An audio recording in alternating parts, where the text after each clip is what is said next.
Hoje eu queria falar sobre o risco da simplificação, começando o nosso bate-papo pela água. H2O. Bom, H2O é a fórmula química mais conhecida do mundo, né? Não tem outra. E a gente aprende na escola que H2O é uma coisa muito simples. Você combina dois átomos de hidrogênio com um átomo de oxigênio. Fica até parecendo que você pode pegar aquele pilão de fazer caipirinha, pegar dois átomos de hidrogênio, jogar lá, joga um átomo de oxigênio, começa a bater, pum, sai água. Só que não sai, né? Anos atrás, a Super Interessante, aquela revista, fez uma reportagem em que ela perguntava o seguinte: por que todo o oxigênio e todo o hidrogênio da Terra não se combinam e formam água, né? Porque tem oxigênio, tem hidrogênio. Aí a revista respondia que o oxigênio e o hidrogênio, eles não se encontram, raramente se encontram. E que na atmosfera você tem oxigênio em quantidade, mas você não tem o hidrogênio puro. Aí, além disso, as moléculas de hidrogênio e oxigênio, elas não reagem com facilidade. Para fazer água, precisa ter energia, precisa ter raio. Então, se hoje a gente tem esse monte de água que tem no planeta, é porque quando a atmosfera terrestre começou a se formar, tinha muito hidrogênio puro e tinha descarga elétrica pra caramba e tal. Então, a água não é só H2O. A água não é essa simplicidade da escola. Você junta, pega no pilão e faz água. Não faz. É uma tendência à simplificação que a gente tem e que aparece em todo canto. Quer ver? Outro exemplo de simplificação? Segunda-feira. A gente empresta a segunda-feira uma força. Segunda-feira virou o dia da semana em que a gente vai começar tudo, né? Segunda-feira a gente vai comer menos, ou a partir de segunda-feira, vai ler mais, vai malhar mais, vai trabalhar melhor, seja lá o que for. A água não é só H2O.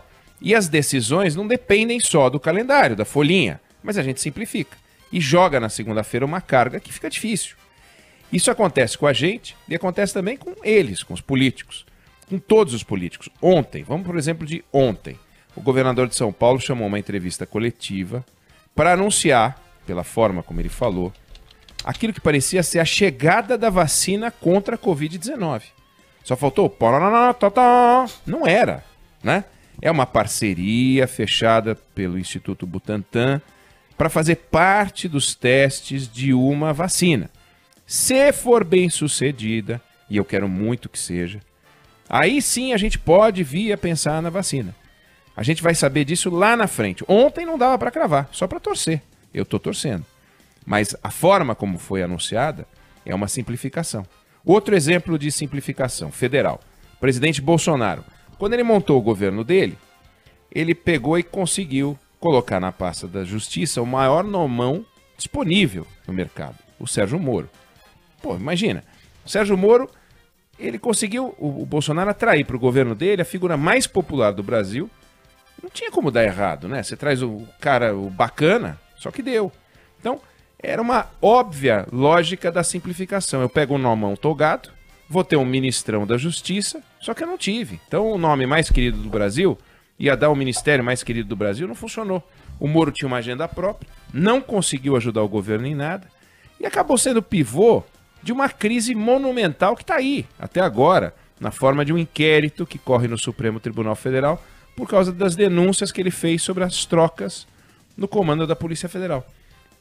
Outra simplificação, cultura. O Bolsonaro precisou tirar o Goebbels. Aí disse, bom, o que eu faço? Vamos achar um nomão, pô. Nomão, vamos pro nomão. Aí, Regina Duarte. Putz, a Regina Duarte, rapaz, vamos nessa. Deu tudo errado. Ela ficou algumas semanas no cargo, mas nem é por isso, absurdo. Mas ela entrou pro anedotário. Por ter ficado pouco tempo e por ter dado uma entrevista ridícula para a CNN, não pelas perguntas que a CNN fez, mas pelas respostas que ela deu. Defendeu a ditadura, desdenhou os mortos e desaparecidos nos porões, desdenhou os mortos pela Covid. Uma tragédia. E foi embora. Né? Então o que a experiência mostra? Que fazer política é bem mais difícil do que definir política. Assim como fazer água é bem mais difícil do que definir a água. A água é H2O, vai fazer. Né? Então a política bem feita é simples. É a arte de promover o diálogo, de conviver com o contraditório. Agora, e para fazer? Você precisa conversar com carinho, você precisa conversar com jeito, né? Você tem que fazer isso ouvindo muito. Você tem que fazer isso sabendo que a oposição vai sempre bater no seu governo, sem que isso seja um defeito da oposição. Não adianta ficar denunciando a oposição, né? Tem que fazer isso sabendo que os pedidos da base de sustentação para nomear cargo vão surgir aos borbotões, sem achar que isso é um defeito da base de sustentação, como se pudesse existir uma base de sustentação pura, cristalina, como a água. Não tem, né?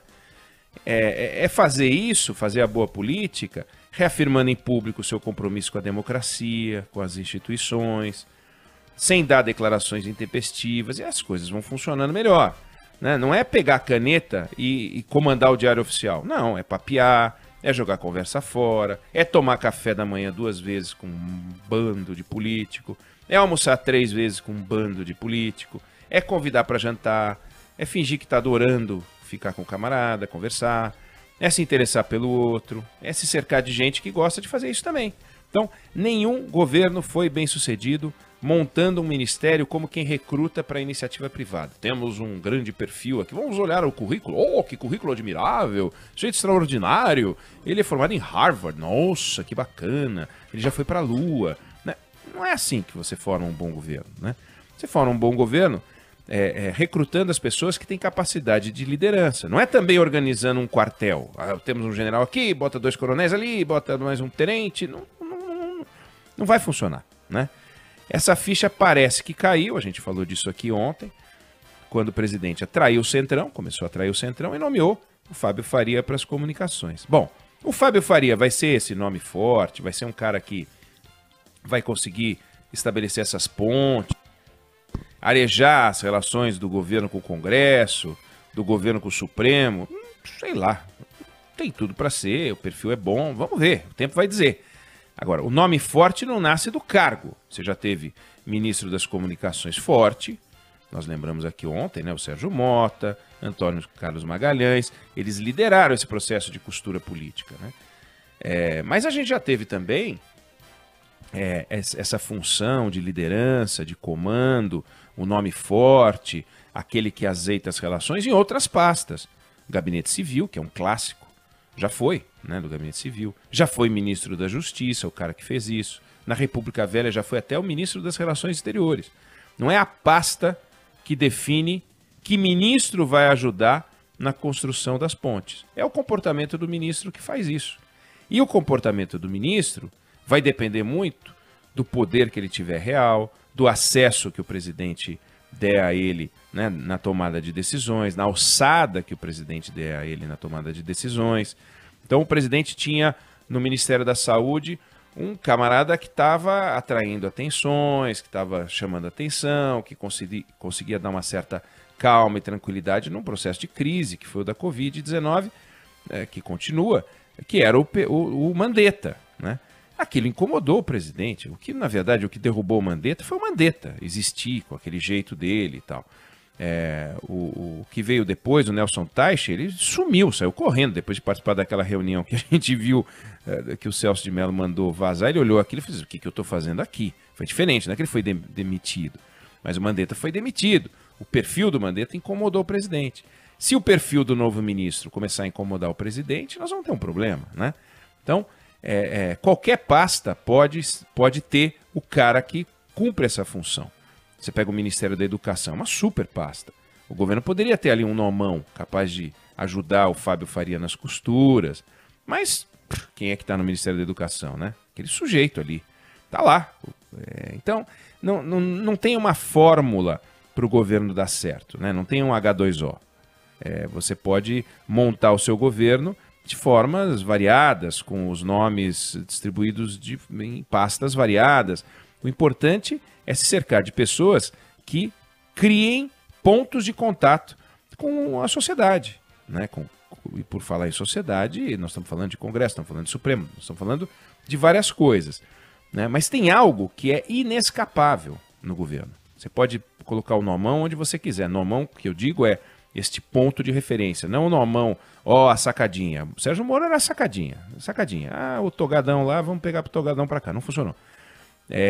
Mas tem algo que é inescapável, que é o comprometimento do chefe no projeto, do presidente no projeto. Não adianta achar que porque arrumou um cara bacana, o Fábio Faria, agora as coisas vão andar.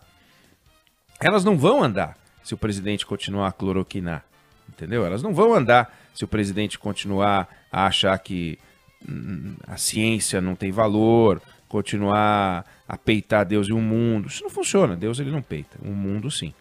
Ele tem que se engajar nesse novo momento que ele está querendo construir. Então, ele está investindo num novo momento, ele precisa investir o tempo dele nisso.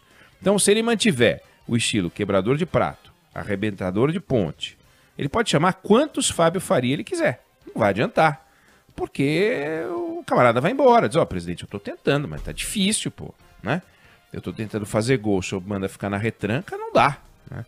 Então, se o presidente der mais força aos Fábio Faria do que aos Weintraub, o governo anda. Vai ter Weintraub? Vai. Vai ter Damares, vai ter Ernesto Araújo, pelo visto vai, infelizmente vai. Mas a forma como ele vai dosar isso é que vai definir, e tem ele também, né? Então, a força de um ministério nunca vai ser maior do que a força do presidente. É ele, o presidente, que dá o tom. E isso sim, essa frase, o presidente dá o tom, essa a gente pode dizer que é simples assim.